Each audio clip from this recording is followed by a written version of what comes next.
नमस्कार।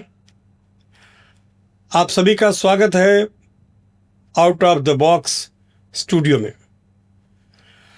आज हमारे साथ स्टूडियो में आनंद जी हैं, जो कि एक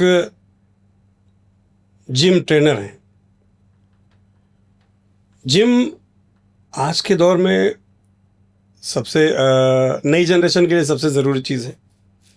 सारे उस तरफ ज़रूर भागते हैं, जबकि एक समय था जो हम लोग जानते हैं, समझते हैं, आप सभी लोग समझते हैं। एक दौर था कुश्ती का, अखाड़े का, और वहाँ पे लोग दंड पेलते थे, इस तरह से अपनी शरीर भी बनाते थे। लेकिन आज का दौर थोड़ा सा उससे बदला हुआ है। क्या वही जो हमारा अखाड़ा था, जो हमारी एक्सरसाइज थी, हमारा जो जो जो कुश्ती थी, क्या उसी से मिलता जुलता हुआ ये जिम है? आनंद जी, थोड़ा सा अपने बारे में कुछ अपना परिचय दीजिए। जी नमस्कार, मेरा नाम एकानंद है। लोग मुझे प्यार से आनंद बोलते हैं। मैं एक फ़िटनेस इंस्ट्रक्टर हूँ। मैं पिछले 10 साल से फ़िटनेस इंडस्ट्री में लोगों को ट्रेन कर रहा हूँ। मैं एक सर्टिफाइड ट्रेनर हूँ। तो सर, जैसा कि आपने अभी पूछा कि आज के टाइम पे लोगों को जिम की ज़्यादा ज़रूरत है। हाँ, ज़रूरत है। आई मीन, देखिए, मेरा कहने का मतलब जैसे पहले था, लोग ज़्यादा से ज़्यादा कुश्ती करते थे, अखाड़ा जी। करते थे, और अपने शरीर पर पूरा ध्यान दे, बहुत सारी एक्सरसाइज करते थे। तो वो चीज़ और आज जो लोग जो बच्चे जिम की तरफ जा रहे हैं, उनमें कुछ डिफरेंस है या सेम चीज़ है? नहीं सर, डिफरेंस बहुत कुछ है, क्योंकि अखाड़ा एक हमारी संस्कृति भी है। अच्छा जी। जो कि हमारे पहले के लोग थे, करते थे, उन्हीं को लेकर आज भी काफ़ी लोग उससे जुड़े हुए हैं और अखाड़े को फॉलो भी कर रहे हैं। उसी प्रकार जो आज का समय चल रहा है, मॉडर्न टाइम है, जिम वगैरह स्टेबलाइज हो चुके हैं सब जगह, ठीक है। अखाड़े और जिम में दोनों में थोड़ा फ़र्क है कि मॉडर्न जनरेशन है, नए लोग हैं, सभी को आसानी से सही तरीके से कंफर्टेबल जोन में अपने हेल्थ को ठीक रखना है, अच्छी बॉडी बनानी है। उसी प्रकार अखाड़े में लोग अपना पसीना बहाकर, ना वहाँ पर कोई एसी होता है, ना कोई पंखा होता है, सिर्फ एक पीली मट्टी है, पेड़ की छाँव है, उसमें अपने आप को रमा रहे हैं, मेहनत करते हैं। वहाँ पर बॉडी का स्ट्रेंथ इतना यूज होता है जो एक नॉर्मल पर्सन सोच भी नहीं सकता। अखाड़े में वो बहुत ही स्ट्रगल और सर्वाइवल कंडीशन होती है, वहाँ पर लोग करते हैं उससे। उसी प्रकार हम जिम की बात कर रहे हैं। जिम में इतना कुछ ज़्यादा होता नहीं है, अगर होता भी तो आपके लिए एक कंफर्टेबल जोन बना होता है। आपके एसी हैं, पंखे हैं, आपको मशीनें मिलेंगी, आपको पानी मिलेगा, ठंडा पानी, गर्म पानी, जो आप चाहें। और आजकल मॉडर्न के टाइम में तो आपको कॉफ़ी, जो भी आप चीज़ें, फूड, कैफेटेरिया वगैरह सब आजकल प्रोवाइड कराते हैं। तो अखाड़े और जिम में काफ़ी डिफरेंट है। वो एक हाई इंटेंसिटी ट्रेनिंग होती है अखाड़े में, जिसको आजकल हमारे भारत में, देश में, उसी पे रेसलिंग कहा जाता है। अखाड़े को रेसलिंग कंप्लीट करते हैं। हमारे देश के काफ़ी एथलीट हैं जो मेडल के लिए लड़ते हैं। तो ये आज भी चल रहा है अखाड़ा, जो अब गेम हो चुका है। जी, ठीक है। और जिम में हमारा क्या, जिम में लोग मॉडर्न लाइफ में जाते हैं, ट्रेनिंग करते हैं अपने आप को कंफर्टेबल करने के लिए, ठीक करने के लिए, या फिर सोचते हैं चलो जिम में जाएंगे, थोड़ा एंटरटेनिंग हो जाएगा, एक्सरसाइज भी हो जाएगी, ये सारी चीज़ों के लिए। तो इन दोनों में थोड़ा अलग अलग डिफरेंट है। अभी आपने दो शब्द बोला, हेल्थ और बॉडी बिल्डिंग। तो क्या ये बॉडी बिल्डिंग हेल्थ है? सर, दोनों चीज़ अलग है जी। बॉडी बिल्डिंग एक एथलीट गेम है, जहाँ पर कोई एथलीट होता है, कंप्लीट करता है अपनी बॉडी को दिखाकर, अपनी मांसपेशियों को, मसल्स को ज़्यादा हाई परफॉर्मेंस करता है, वो एक गेम हो जाता है। हेल्थ की बात करते तो सर, हेल्थ एक अलग है। उसमें क्या सीन होता है हमारा, कि हम अपनी हेल्थ को कैसे देख रहे हैं। क्योंकि एथलीट का तो टारगेट है कि उसको कंप्लीट करना है स्टेज पे जाके, बॉडी बिल्डिंग खेलनी है उसको, तो उसका टारगेट सेट है। अगर हम अपनी हेल्थ को लेकर देख रहे हैं तो हमारा टारगेट क्या है, क्या हमें भी अपनी हेल्थ को लेकर कुछ ऐसा करना चाहिए जिससे हम आगे चलकर ठीक रहें, स्वस्थ रहें। अच्छा, एक चीज़ ये जैसे कि हमने जो सुना है जी कि बॉडी बनाने के लिए लोग या जिम में भी जो लोग जाते हैं जनरली, तो वो कुछ सप्लीमेंट्स, कुछ दवाइयाँ लेकर सारा वो करते हैं। तो क्या वो ठीक है? वो ठीक रहता है सेहत के हिसाब से?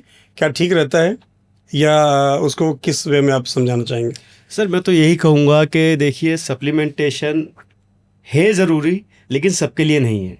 जी। ठीक है, आप बिगनर हैं, आप जिम जाइए, ज्वाइन कीजिए। एथलीट बनना है, मसल्स बढ़ाने हैं, लेकिन उससे ज़्यादा ज़रूरी है आप पहले जाकर वहाँ पर ट्रेनिंग सेशन को समझो, ट्रेनर से मिलो, उससे डिस्कस करो, अपना गोल सेट करो। जी।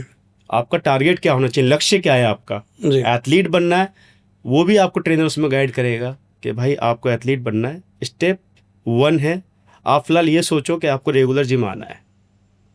देन ट्रेनर गाइड करेगा आपकी बॉडी कैसा रिस्पॉन्स करती है। अब जी। आप बिगनर हैं तो जैसी बात है, बॉडी जल्दी रिस्पॉन्स आपकी नहीं करेगी। नहीं करेगी। तो दोनों में बहुत डिफरेंस है सर। आपको उसके लायक पहले बनना पड़ेगा सर, ये बहुत लंबी जर्नी होती है इसमें। अच्छा, एक एक चीज़ और है जो मैंने सुना है, एक्चुअली सही है गलत है ये तो आप बता पाएंगे बेहतर, कि जो जो जो बॉडी, मतलब जो शरीर, हम जो हेल्थ, ये हेल्थ कहते हैं या जो भी एक शरीर जो हम लोग बनाते हैं अपना, जो एक्सरसाइज करके या कुश्ती से या जो अखाड़ा लड़के समथिंग, जो ये बताया गया, जो जो वो तरीका है, जो एक लंबा प्रोसेस, जैसे आप भी कह रहे हैं ना कि उसको पूरे उसके साथ हमें करना पड़ता है, तो वो एक लंबा पीरियड लेता है, लंबे समय तक चलता है। तो क्या वो जो जो हमारा शरीर जो बनता है, जी। जो हम स्वस्थ होते हैं या शरीर जो हमारा बना हुआ होता है, जी लोगों के हिसाब से ये है कि वो लंबे समय तक वो शरीर मतलब सस्टेन करता है, बना रहता है थोड़ा सा। जी और जो आज की डेट में जो दवाइयाँ और सप्लीमेंट लेकर, और जो जिम भी उसमें शामिल है, जाके एक्चुअली लगता है बॉडी फूल गई है, फुला दिया समथिंग ऐसा करके, तो वो जैसे ही हम ये सारी चीज़ें छोड़ते हैं, वो बहुत जल्दी से ख़त्म हो जाती, गल जाती है। क्या ऐसा कुछ है क्या? आप थोड़ा सा प्रकाश डालें। इसमें सर ये होता है कि देखिए, आप अपनी सही वे में ट्रेनिंग करेंगे, ठीक है। जी। सप्लीमेंटेशन अलग हो जाता है। सही वे का ट्रेनिंग का मतलब होता है कि आप रेगुलर पहले तो ट्रेनिंग करें अच्छे से, जी। ठीक है।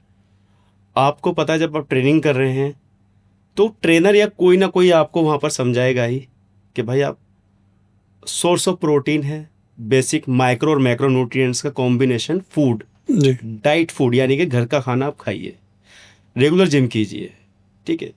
कंटिन्यूसली क्या होता है कि आप जिम करते रहिए, थोड़ा कीजिए, कम कीजिए, नहीं कर रहे तो कोई स्पोर्ट्स एक्टिविटी कीजिए। हेल्थ कभी ख़राब नहीं होती। ख़राब अब जब हो जाती है जब आप बिल्कुल ही नील हो जाते हैं। जिस प्रकार आपने ट्रेनिंग छोड़ दी, खाना तो आपने नहीं छोड़ा, आप खा तो ज़्यादा रहे हैं बराबर, बैठे हैं टीवी देख रहे हैं, पार्टी अटेंड कर रहे हैं, तो जितना आप खाते हैं उसको आपको पचाना भी तो है, डाइजेस्ट भी तो करना है। वहाँ पर अब क्या है, आपको स्टमक प्रॉब्लम, गैस्ट्रिक का प्रॉब्लम, जॉइंट प्रॉब्लम आ रही, क्योंकि आप जब ट्रेनिंग कर रहे थे तो माइक्रो और मैक्रो न्यूट्रिएंट्स जो होते हैं हमारे, वो आप बेसिकली टाइमली ले रहे थे, डिसिप्लिन में ट्रेनिंग कर रहे थे, आपकी हेल्थ अच्छी थी। जब आपने सब कुछ छोड़ा, जी। लेकिन खाना पीना नहीं छोड़ा, क्योंकि आपने डिफरेंट वे में चले गए, तो सर इसमें आपकी एक्सरसाइज का कसूर नहीं, आपने अपना जो तरीका था वो बदल दिया, वो खुद का आप कसूर। खुद अपनी हेल्थ को खराब करने लग गए। इसमें जिम का कोई कसूर नहीं होता, किसी स्पोर्ट्स का कसूर नहीं होता। मतलब आप ये कहना चाहेंगे मेरे हिसाब से, जो आपकी बातें हैं, जो मुझे लगा कि जो नेचुरल वे में आपको फिजिकली कुछ न कुछ एक्टिव रहना चाहिए, एक्टिव रहना चाहिए, एक्सरसाइज कुछ करते रहना चाहिए, जिससे हम आप जो भी स्वस्थ रहेंगे। फूड कंज्यूम कर रहे हो, जी। जो भी खा लेते हो, आप आपके लाइफ के हिसाब से, आप जो आपको अच्छा लगता है आप खाओ। देन अपना स्पोर्ट्स, नहीं जिम जा रहा, नहीं हो रहा, कोई बात नहीं, योगा करो, कोई दिक्कत नहीं है। कुछ एक्टिविटी है, बैडमिंटन है, फुटबॉल है, नहीं हो पा रहा, उससे भी कम गेम है, वॉक कर लो, बहुत सारी गेम है, स्विमिंग कर लो, जी। कुछ ना कुछ अपने फिजिकल एक्टिविटी बनाए रखो, फिजिकल करते आप रहें। हमेशा फिट और फाइन रहेंगे, प्रॉब्लम नहीं रहेगी। जी। तो ये सारी चीज़ें होती है। जी, थैंक यू आनंद जी। आप कुछ हमारे दर्शकों को संदेश देना चाहेंगे, कुछ ऐसा मैसेज अब मैं बताना चाहेंगे? जनता और अपने सभी भाइयों को ये कहना चाहूँगा, जो बिगनर हैं या जो सीख रहे हैं, कि इस इंडस्ट्री में सबसे पहले पैशंस रखना सीखें, सब्र से आगे बढ़े। किसी को देख के आप ये ना सोचें कि मैं उसके जैसा बन जाऊंगा। आप आज 50 किलो के हैं, सामने वाला 50 किलो का है, तो वो कल 55 का है, आप नहीं है, तो ऐसा नहीं है कि आप नहीं 55 के होंगे। डिफरेंट होता है, बॉडी का टाइप होता है। आजकल लोग पढ़े लिखे हैं, गूगल से सभी जगह से लोग पढ़ लेते हैं, तो थोड़ा फ़र्क होता है। लेकिन पेशेंसली आप अगर रहेंगे, डिसिप्लिन में रहिए, सप्लीमेंटेशन का भी टाइम आता है, सभी चीज़ का टाइम आता है, उसको टाइम ही लीजिए। अदरवाइज आप बिगनर हैं, आप मेहनत कीजिए, हार्डवर्क कीजिए। सबसे ज़्यादा ज़रूरी है कि जिम है, स्पोर्ट्स है, उसको रेगुलरी अटेंड करो, वहाँ जाओ और कोई ना कोई एक्टिविटी करो। जब आपका मन लग जाएगा तो रिजल्ट अपने आप आपके पॉजिटिव आएंगे। मैं अपने सभी भाई और जनता से यही कहना चाहूँगा कि कोई ना कोई फिजिकल एक्टिविटी हमेशा करें और उसको रेगुलरी करें, कम करें, थोड़ा करें, लेकिन अपने लिए हमेशा करें। धन्यवाद। धन्यवाद आनंद जी, आप हमारे स्टूडियो में आए, हमारे दर्शकों को इतनी अच्छी अच्छी बातें बताई आपने। तो आप सभी समझ गए होंगे कि हमें कुछ न कुछ रेगुलर एक्टिविटीज़ करते रहना चाहिए।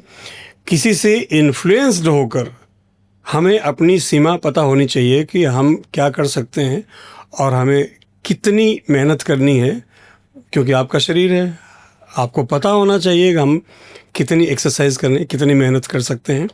किसी को देखकर आपको इन्फ्लुएंस होने की ज़रूरत नहीं है कि मुझे वैसी ही बॉडी बनानी है या समथिंग ऐसा कुछ करना है। बहुत बहुत धन्यवाद आनंद जी आपका स्टूडियो में आने के लिए, सर। और ईश्वर ने चाहा था हम दोबारा फिर से मिलेंगे। जी सर।